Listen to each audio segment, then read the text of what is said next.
بن کے رحمت یہ پھر چھا گیا، کیسے تجھ سے کروں سامنا، گر رہا ہوں ذرا تھامنا۔ جناب علی، خوش آمدید کہتے ہیں آپ کو۔ علماء کرام کے ساتھ ہماری یہ نشست ہوتی ہے اور ظاہر وقت کا مقابلہ سخت ہوتا ہے، تو میں اس لیے بغیر کسی تمہید کے آپ کے سوالات، علماء کرام کے جوابات، اسکرین پر نمبر آئے گا اس سیگمنٹ کے دوران بھی گاہے بگاہے، جس پر آپ اپنے سوالات ویڈیو کی صورت میں یا آڈیو کی صورت میں ہمیں بھیج سکتے ہیں۔ ہم کوشش کریں گے سوالات کو شامل کریں انشاءاللہ۔ جناب قبلہ مفتی اکمل صاحب تشریف فرمائیں، ڈاکٹر محمد رضا داؤدانی صاحب تشریف فرمائیں، بہت شکریہ، بہت نوازش۔ پہلا سوال دکھائیے گا جی۔ میں کچھ انڈیا سے ہوں، اچھا، میرا نام اصغر ہے کہ مثلا میری زکوٰۃ 10,000 بنتی ہے، اس میں 5,000 ایک کو دے اور 5,000 دوسرے کو دے، تو ایسا کرنا کیسا ہے؟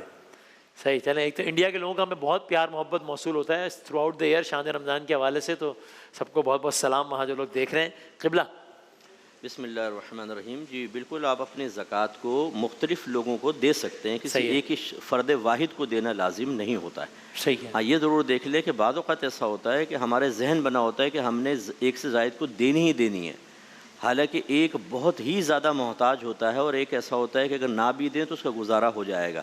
تو یہ اپنے ذہن میں یہ بھی نہ بنائیں کہ مجھے ایک سے زائد کو ہی دینی ہے۔ اگر کوئی ایسا فرد واحد مستحق ہے جو دوسروں سے زیادہ ہے اور وہ اتنے محتاج نہیں، تو پھر ساری اس کو دیں تاکہ وہ اپنے ضروریات کو پورا کر لے۔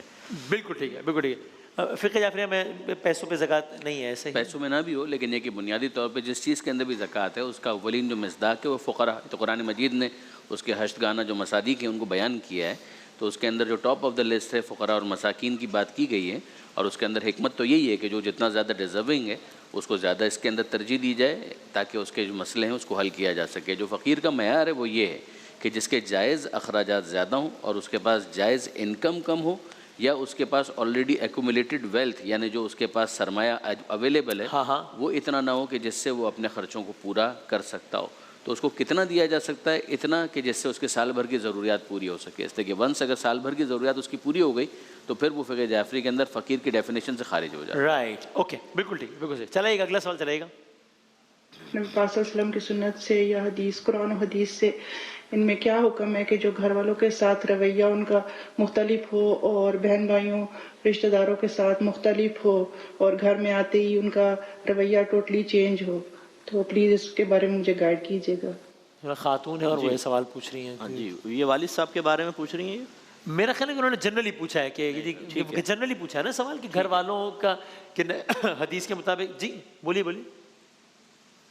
ہسبینڈ کے حوالے سے پوچھا، ہسبینڈ کے حوالے سے۔ ہاں دیکھیں، اس میں دو جہتیں ہو سکتی ہیں۔ پہلی بات تو یہ کہ ان کا آ کے گھر میں رویہ مختلف کیوں ہوتا ہے؟ کیا یہ گھر والوں کی کسی مسٹیک کی وجہ سے ہے؟ اگر ایسا ہے تو اپنی بھی غلطی کو تسلیم کرنا چاہیے، اس غلطی کو دور کریں تو ان کا رویہ خود بخود ٹھیک ہونے کی طرف آئے گا۔ اور اگر ایسا ہے کہ ان پہ جذبات، ان کی فیلنگز، باطنی تقاضے غالب ہیں اور وہ غیر منصفانہ اقدامات کی طرف ہیں کہ جب والدہ کے پاس جاتے ہیں بہن بھائیوں کی طرف تو فیلنگز چینج ہو جاتی ہیں اور بہت زیادہ مہربان ہوتے ہیں، لیکن گھر آتے ہیں تو بعض لوگ کہتے ہیں کہ مفتی صاحب میں گھر جاتا ہوں پتہ نہیں کہ غصہ آنا شروع ہو جاتا ہے، بیوی کو دیکھتا ہوں، بچوں کو دیکھتا ہوں، غصہ آنے لگ جاتا ہے۔ پھر ہمارے ہاں وہی ہوتا ہے کہ اپنی فیلنگز تو کنٹرول کرتے نہیں، کہتے ہیں کسی پھپھی پھپھی نے جادو کرا دیا، ذرا اس کو چیک کر لیں۔ بھائی آپ یہ دیکھیے کہ جن کے حق آپ کے اوپر ہیں ان کے پاس آ کر آپ کا مسکرا کر دیکھ لینا ہی ان کی کتنی حوصلہ افزائی پیدا کرے گا۔ پھر نبی کریم صلی اللہ علیہ وسلم نے فرمایا خیرکم خیرکم لأہلی وانا خیرکم لأہلی، تم میں سے سب سے بہتر وہ ہے جو اپنے گھر والوں کے معاملے میں سب سے بہتر ہو اور میں اپنے گھر والوں کے معاملے میں تم سب سے بہتر ہو۔ تو ہونا ہی چاہیے کہ اپنے گھر میں آ کے بھی وہی رویہ رکھیں۔ میں بڑی معذرت کے ساتھ بھی اپنے بیانات میں بھی کہتا ہوں، بعض اوقات حاجی صاحب مسجد میں جاتے ہیں تو لوگ حاجی صاحب آگے تشریف لائیں اور حاجی صاحب عارضی میں کہہ رہے ہوتے ہیں میں تو کتا ہوں، کمینہ ہوں، لیکن گھر میں آتے ہیں تو مصطفیٰ قریشی اور سلطان راہی بھی شرما جائیں کہ یہ ہمارا یہ ہم سے بڑا استاد آ گیا گھر کے اندر۔ گالی گلوچ، مارنا پیٹنا، رمضان کے اندر اگر نمک تیز کم ہو جائے تو بیوی کی عزت اتار کے ہاتھ پہ رکھ دیں، وہ بیچاری 4-5 گھنٹے چولہے کے سامنے کھڑے ہو کے لے کر آئی ہے، یہ رویے بالکل غلط ہیں۔ اس میں اگر ڈسہارٹ کریں گے، غیر مناسب رویہ اختیار کریں گے، میدان محشر میں حقوق العباد تلف کرنے کی بنا پر ان کا احتساب ہوگا، اور اگر اللہ چاہے گا تو ان کی نیکیں نکال کے ان کے نام اعمال میں، اور حساب پورا نہیں ہوا تو ان کے گناہ نکال کے ان کے نام اعمال میں ڈالے گا، اور ہو سکتا ہے اللہ نہ کرے جہنم میں داخلہ بھی ہو جائے۔ اس لیے یہ جتنے بات اس حد ایسے تک جا سکتی ہے. جی جی غیر منصفانہ اس طرح طرز عمل اختیار کر رہے ہیں اور بغیر شرعی وجہ کے انہیں بنا احتساب کرنا ہوگا. اس پہ آپ کہیے گا کچھ؟ بنیادی بات قرآن مجید کی جو آیت ہے نا، اس کے ذریعے سے اگر ہم رہنمائی لیں کہ ہن لباس لکم و انتم لباس لہن، وہ تمہارے لیے لباس کی حیثیت رکھتی ہیں اور تم ان کے لیے لباس کی حیثیت رکھتے ہو. اگر آپ لباس کی تعبیر پر غور کریں نا، تو لباس کا مطلب کیا ہوتا ہے، لباس کن کاموں کے لیے استعمال، یعنی علماء تفسیر نے اس میں فصاحت و بلاغت کے دریا بائیں کہ لباس کا مطلب کیا ہوتا ہے. لباس کا ایک کام ہوتا ہے پوشیدہ کرنا، چھپانا. جس طرح سے لباس انسان کے جسم کو ڈھانپ لیتا ہے، اسی طریقے سے میاں اور بیوی ایک دوسرے کو عیوب کو ڈھانپ لیتے ہیں. اس لیے کہ جتنا یہ ایک دوسرے سے واقف ہوتے ہیں، کوئی دوسرا اتنا واقف نہیں ہو سکتا. یہ عیب کو ڈھانکنے کا کام کرتے ہیں. اسی طرح سے لباس کا ایک کام کیا ہوتا ہے، لباس کا ایک کام یہ ہوتا ہے کہ یہ سردی اور گرمی کے جو اثرات ہیں ان سے حفاظت کرتا ہے. جس طرح سے انسان سردی میں سویٹر پہن لیتا ہے، کیوں؟ تاکہ سردی کے جو اثرات ہیں اس تک نہ پہنچے. اسی طریقے سے میاں اور بیوی ایک دوسرے کے لیے لباس ہیں، وہ زمانے کے سرد و گرم سے ایک دوسرے کو بچانے والے ہیں. تیسری جو چیز تعبیر اس کے اندر بیان کی گئی کہ لباس کا ایک کام ہوتا ہے تزئین و آرائش. یہ خود قرآن کی تعبیر بھی ہے، ریشن کا لفظ استعمال کیا ہے قرآن نے جناب آدم علیہ السلام کے قضیے کے اندر. تو ریشن کا مطلب تجمیل، تزئین، کہ جس طرح سے لباس انسان کے لیے باعث زینت ہوتا ہے، اسی طرح سے میاں اور بیوی کو ایک دوسرے کے لیے باعث زینت بننا ہے کہ یہ ان کے لیے اور یہ ان کے لیے، دونوں ایک دوسرے کے لیے جب حسن و زینت کا باعث بنیں گے تو دونوں کی عفت بھی محفوظ رہے گی اور سلسلہ بھی آگے اچھے طریقے سے بڑھ پائے گا. بالکل ٹھیک، صحیح ہے. ذرا کچھ سوالات آڈیو میں بھی ہیں، وہ بھی ذرا چلائے گا، آڈیو چلائے گا. میرا نام سلمان ہے اور میرا سوال یہ ہے کہ تفریح کی نیت سے شکار کرنا کیا حرام ہے؟ تفریح کی نیت سے شکار کرنا، تفریح کی نیت سے ہوتا ہے کھانے پینے کے لیے نہیں، ایسے چلو بھائی چلتے ہیں یار ذرا شکار کرتے ہیں، تو وہ یہ صحیح ہے؟ بنیادی طور پر دیکھیے جو جائز تفریح ہے اس کو شریعت منع نہیں کرتی. پکنک پر آپ جا رہے ہیں، سوئمنگ کے لیے جا رہے ہیں، سمندر کے کنارے جا رہے ہیں، ایون اگر جنگلوں کے اندر جا رہے ہیں، صحراؤں کے اندر جا رہے ہیں، کوئی حرج نہیں. جب اس کے ذریعے سے انسان تفریح چاہے تو بھی کوئی حرج نہیں. اس سے بالاتر اگر ایک انسان اس کا مقصد یہ ہو کہ سیروا فی الارض فانظروا کیف کان عاقبۃ المکذبین، کہ زمین میں ذرا چل پر کر دیکھو اور کیسے تکذیب کرنے والوں کا کیا انجام ہوا. یہ عبرت کا بھی ایک پہلو ہے کہ جو انسان کو حاصل ہوتا ہے. پھر اس کے بعد ہے شکار. اگر شکار حلال گوشت جانور کا ہے اور اس کے ذریعے سے گوشت حاصل کرنا مقصود ہے تو ظاہر ہے کہ اس میں بھی کوئی پرابلم نہیں ہے کہ انسان اپنی غذائی ضروریات کے لیے سفر کر رہا ہے. پھر اس کے بعد آگے آتا ہے معاملہ صید لہوی. ایک فقہ کے اندر ایک ٹرم استعمال ہوئی ہے کہ وہ شکار کے جس کا پرپز ہی یہ تھا کہ اور کچھ نہیں، بس جا رہے ہیں اور بس جانوروں کو ماریں گے، اس کو پسند نہیں کیا گیا. بلکہ بہت سے فقہاء نے ہمارے یہاں تو اس کو حرام بھی کہا ہے. بعض نے کہا کہ ٹھیک ہے حرام کی حد تک نہ بھی ہو لیکن یہ کہ اس کو پسند نہیں کیا گیا.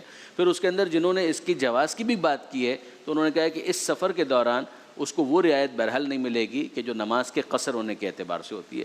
جیسے ظہر، عصر اور عشاء کی جو نماز ہیں وہ 4 رکعت سے 2 رکعت ہو جاتی ہے اپنی شرائط کے ساتھ، تو پھر وہ 2 رکعت نماز نہیں ہوگی، اس لیے کہ اس کے اندر ایک آبجیکشن والا معاملہ کسی نہ کسی انداز سے کم زیادہ آ جاتا ہے. وہ کہا کہ ظہر، عصر اور عشاء کی نماز کی جو رکعتیں ہیں اس کی وہ 4 ہی رہیں گی. صحیح. مختصر جواب یہ ہے. اس کی باقی اپنی تفصیلات ہیں اس میں کیا ہے جب پوری تفصیل وہی ہے. صرف قصر کے مسئلے میں ہمارا اختلاف ہے کہ ہمارے فقہاء فرماتے ہیں کہ چونکہ قرآن عظیم میں مطلقاً اجازت دی گئی ہے تو آدمی جائز سفر کر رہا ہو، ناجائز حتیٰ کہ ڈاکہ مارنے نکل جائے وہ، تو اسے بھی شرعی رعایت مل جائے گی کہ شرعی رعایت ایک الگ چیز ہے اور اس کا یہ قصد و ارادہ لیتا ہے. بہرحال فقہ جعفریہ کے اندر ایسا ہے، ہمارے یہاں مطلقاً قصر ہی کرنی ہوگی. سفر کے حوالے سے بھی میرا خیال ہے روزہ رکھنے کے حوالے سے کچھ رائے مختلف ہے نا، یعنی کہ فقہ جعفری میں اگر آپ سفر کر رہے ہیں تو آپ چاہیں بھی تو روزہ نہیں رکھ سکتے اگر اس سفر کی ڈیفینیشن میں پورا ہوتا ہے. ایسے ہی ظاہر وہ دلائل تو اپنی جگہ پر، جو فقہی مسئلہ ہے وہ تو اپنی جگہ پر یہ ہے کہ اگر ایک انسان سفر کر رہا ہے تو وہ سفر کے حوالے سے شرائط پوری ہونے کی صورت میں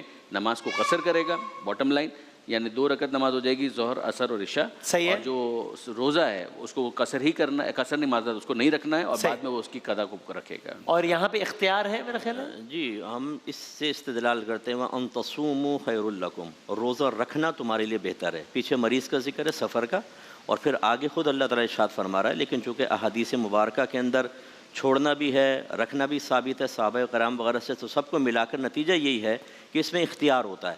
چاہے سفر کتنا ہی آرام دہ کیوں نہ ہو، آپ رکھنا چاہیں رکھیں اور چھوڑنا چاہیں چھوڑیں. اس طرح جتنا مشقت والا سفر کیوں نہ ہو، آپ مشقت کے ساتھ رکھنا چاہیں تب بھی اجازت، چھوڑنا چاہیں تب بھی اجازت. اچھا اس کے اندر وسیم ظاہر ہے کہ مفتی صاحب مجھے اجازت دیں گے؟ جی ضرور. کہ جو خیر کا جو لفظ ہے نا اس کی پھر تعبیر کے حوالے سے تفسیری ایک فرق ہے کہ اس کو کمپیئر کس کے ساتھ کیا جا رہا ہے. تو تو بہرحال اس کی تفصیل کو وہ اپنا ایک علمی مقام پر بحث رکھتے ہے، ہوئے، ایک ہاں صحیح لیکن یہ کہ خیر کے مطلب کس سے کمپیئر کیا جا رہا ہے وہ ایک بحث ہے. بہرحال ٹھیک ہے. جی ہاں، یعنی ظاہر ہے دیکھیں یہاں پر ہم جو بھی بات کر رہے ہوتے ہیں وہ ایک فقہی مسئلہ پوچھ رہے ہوتے ہیں. اب ظاہر ہے اگر جن کے پاس بھی کوئی ایک فقہی مسئلہ ہے اس کے پیچھے ان کے پاس ایک لاجک اور آرگیومنٹ ہے جو کہ یقیناً اگر ہم اس پلیٹ فارم پہ ڈسکس کرنا شروع ہو جائیں گے تو نہ دامن وقت پہ اتنی گنجائش ہوگی اور نہ میرے سے کوئی بندے کو سمجھ ہی نہیں آئے گی. شروع میں آپ نے ایک جملہ کہا تھا، میں چاہ رہا تھا اس کی تصحیح کر دوں. وہ کیا؟ جی جی. وقت کم ہے، مقابلہ سخت. ہم نے کبھی مقابلہ نہیں کیا. نہیں بتا، میں محاورتاً کہہ رہا تھا. میں بالکل جائز صحیح تھی. ہمارے محاورے بھی نہیں خطرناک ہوتے ہیں بدنام. نہیں یہاں تو بلکہ بہت اس میں تو وسیم اگر آپ مجھے اجازت دیں مقابلہ کیسا، ہمارے بڑے بھائی ہیں اور یقین کیجئے جو کل کتابیں آپ کو انہوں نے گفٹ کی تھیں مجھے بھی گفٹ کی تھیں اور میں نے خود فرمائش کی تھی کہ مفتی صاحب اگر حج پر آپ کی کوئی کتاب ہو تو مجھے دیجیے گا، اس کا بھی میں مطالعہ کروں گا. یہ میرے سامنے کا واقعہ ہے کہ آپ مفتی صاحب نے مجھے کتاب پیش کی تو ڈاکٹر رضا چودھری صاحب نے کہا کہ آپ مجھے بھی کتاب دیجیے اور تو اللہ تعالیٰ اس کو برقرار رکھیں. سر وقت تو بہت کم ہے لیکن ایک منٹ اگر اس پہ بات کر لیں. اخلاق کے حوالے سے مسئلہ ہے یہ منشیات، نشہ، شراب، یہ مسائل تو تھے. اب یہ بالکل نیکسٹ لیول پہ چلا گیا ہے. اسکول کے بچے باقاعدہ سپلائی چین، کراچی میں ایک ارمغان قتل کیس ہوئے آپ کے سامنے. اب وہ پتہ نہیں نشہ لینے کے بعد وہ بچے اس کیفیت میں آ جاتے ہیں کہ پھر وہ 14 سال کا بچے کا اتنا جگر کیسے ہو جاتا ہے کہ وہ اگلے کو جلا کے گاڑی میں ڈال کے گاڑی کو بھی آگ لگا دیتا ہے. اس میں اگر کچھ کہہ سکیں، ویسے تفصیلی موضوع ہے لیکن ایک چھوٹی چھوٹی بات ہے. ہمارے مذہب نے واضح، نبی کریم نے فرمایا کلو مسکرن حرام، ہر نشہ دینے والی چیز حرام ہے. صحیح ہے. جو ہمارے حواس کو باطل کر دیتی ہے اور پھر ہم اخلاقیات سے گری ہوئی حرکت کرتے ہیں. یہ جو اس طرح کے معاملات ہوتے ہیں یا تو نشہ ٹوٹ رہا ہوتا ہے یا سخت حالت نشہ میں ہوتے ہیں، دماغ مکمل طور پہ کام نہیں کرتا اور اس طرح کے معاملات ہو جاتے ہیں. لڑکیوں کی عزتیں محفوظ نہیں ہیں. پہلے ان کو نشے کا عادی بناتے ہیں اور پھر وہ نشہ پورا نہیں کر پاتی، گھر سے پیسے نہیں ملتے تو اپنی عزت فروخت کر کے پھر وہ ایسا کرتی ہیں. لیکن بس وہی شاید آپ نے ایک جملہ کہا تھا کہ اگر علاقے کا SHO چاہے تو پرندہ بھی پر نہیں مار سکتا. مسئلہ یہ ہے کہ یہ ہماری مطلب گورنمنٹ کا کام ہے، اسٹیٹ کا کام ہے کہ وہ ان چیزوں کی روک تھام کرے. میں یہ نہیں کہہ رہا ہوں کہ خدا نخواستہ وہ اس میں انوالو ہیں، لیکن میں یہ ضرور عرض کر رہا ہوں کہ صرف نظر بھی بعض اوقات اچھا نہیں ہوتا ہے. توجہ کر کے اور یہ سمجھیں کہ جو بچہ ایسا کر رہا ہے نا وہ میرا اپنا بچہ ہے، تو کچھ شاید درد محسوس ہو اور ان چیزوں کو بالکل ختم کریں. ختم کرنا چاہے بالکل ختم ہو سکتی ہیں. کلکم رائن و کلکم مسئول عن رعیتہ، تم سب کے سب رعایا رکھتے ہو اور اس کے بارے میں تم سے سوال کیا جائے گا. یعنی یہ اگر آپ دیکھیں جو اسٹیٹ کی بات کی گئی وہ اپنی جگہ پر ایک رسپانسبلٹی رکھتی ہیں کہ وہ اپنے شہریوں کے ساتھ کس طریقے کے معاملات کر رہے ہیں. یہ کوئی چیز کہیں سے امپورٹ ہو کر آ رہی ہے تو آسمان سے تو نہیں ٹپک رہی نا. کوئی نہ کوئی روٹ بن رہا ہے کہ جس کے اندر افراد انوالو ہو رہے ہیں تو ان افراد کے حوالے سے کیا باس پرس کی جا رہی ہے. اسی طریقے سے جو ماں باپ ہیں وہ اپنی اولاد کے حوالے سے صرف پیسہ دے کر مطمئن ہو جائیں. اس لیے یہ پوش علاقوں کی بات ہو رہی ہے نا. پوش علاقوں کے اندر صرف پیسہ انہوں نے خرچ کر دیا، وہ سمجھیں کہ انہوں نے اپنی ذمہ داری پوری کر دی، نہیں بات بنے گی. اسی طرح سے اسکول اور کالج، یونیورسٹیز، یعنی وہ جگہ کہ جہاں پر ماں باپ اس اعتبار کے ساتھ بھجواتے ہیں کہ اگر کچھ ہمارے پاس کمی رہ گئی، ہم اتنے پڑھے لکھے نہیں ہیں، یہ گھروں سے جانے والے اسکول کے اندر کچھ بہتر بن جائیں گے، کالج کے اندر جانے والے ایجوکیٹڈ بن جائیں گے. پورا سپلائی سسٹم بنا ہوا ہے، سلسلہ بن گیا، بک رہی ہیں. عجیب. میں نے کہانیاں پڑھی ہیں، سٹوریز پڑھی ہیں انویسٹیگیٹو. عجیب ہے معاملہ. سپلائی چین بنی ہوئی ہے اسکولوں کے اندر. تو آپ اندازہ کریں کہ یعنی ہمیں تو یاد پڑتا ہے کہ اساتذہ ایسے ہوا کرتے تھے کہ ماں باپ سے زیادہ اپنے شاگردوں کا دھیان رکھا کرتے تھے، ان کے اوپر نظر رکھا کرتے تھے اور ان کا ایک تیز نظر ڈالنا بچوں کو قابو میں رکھنے کے لیے بہت کافی ہوتا تھا. کوئی ڈنڈا اٹھانے کی بھی ضرورت نہیں ہوتی تھی. لیکن یہ کہ یہ جو اس وقت معاملات بن گئے، اوور ہالنگ کی پوری ضرورت ہے. بالکل ٹھیک ہے. اور اس پہ سب کو اپنے اپنے حصے کا کردار ادا کرنا چاہیے. اب وہ بچہ جو پکڑا گیا اس نے کہا جی میں مہینے کے 50 سے 55 لاکھ روپیہ تو میں خالی بچا لیتا تھا ہیروئن بیچ کے. تو وہ اس کے لیے جو بڑے سے بڑا آدمی نہیں کما رہا جو وہ 50، تو بھائی اس میں بڑے سے مسائل ہیں. اس پر آگے بھی کریں گے بات انشاءاللہ. بہت شکریہ علماء کرام کا، بہت شکریہ. ہم آتے ہیں بریک کے بعد دوبارہ انشاءاللہ. بن کے رحمت یہ پھر چھا گیا، کیسے تجھ سے کروں سامنا، گر رہا ہوں ذرا